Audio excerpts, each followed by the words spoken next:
Vamos pensar nisto por um momento. A maior estrela de comédia do mundo, no auge absoluto da sua fama. E de repente essa mesma estrela decide lançar um filme em que, bem, não só não tem piada nenhuma, como ele mal aparece. Parece uma loucura, não é? Pois bem, em 1923 foi exatamente isso que Charlie Chaplin fez. Esta é a história de uma mulher de Paris, o seu fracasso mais brilhante. É aqui que está o grande paradoxo.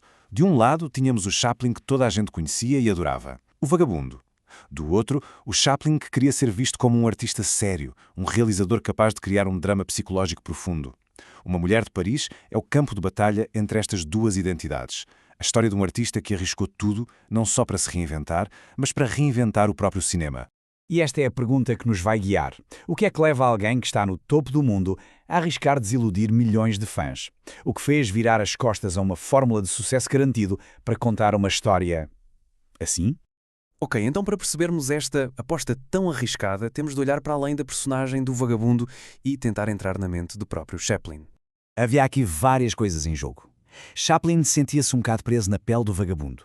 Ele precisava desesperadamente de provar que era mais do que um comediante, que era um realizador a sério.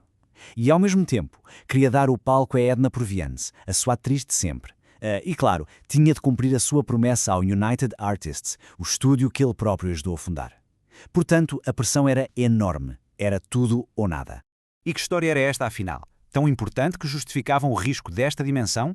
A história segue Marie St. Clair. Por um daqueles golpes do destino, ela troca uma vida simples pelo luxo vazio de Paris, tornando-se amante de um homem rico.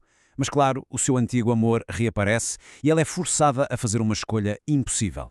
Mas atenção, isto não é uma simples história de amor. É um olhar muito complexo e sem qualquer tipo de julgamento sobre as nossas escolhas e o peso do destino.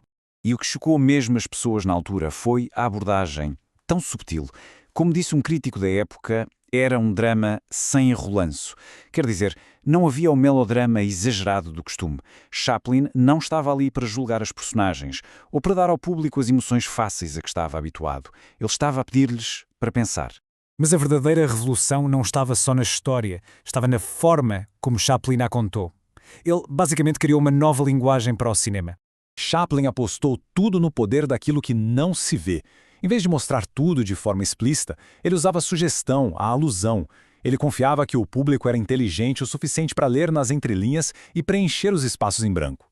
Vamos ver como é que isto funciona na prática. Nós não vemos o comboio a chegar a Paris, vemos apenas as luzes a passar pelo rosto da Marie, simbolizando a sua transformação. Não precisamos de uma cena de amor. Basta um homem tirar um lenço da gaveta dela para percebermos a intimidade que existe entre eles. Um simples encolher de ombros diz mais do que 1000 linhas de diálogo. Isto, em 1923, era absolutamente revolucionário. Ora bem, com toda esta inovação, como é que o público reagiu? A resposta é: não reagiu nada bem. A visão artística de Chaplin colidiu de frente com aquilo que o mundo esperava dele. E o resultado foi este paradoxo gritante. De um lado, os críticos a dizer que era uma obra-prima, uma revolução.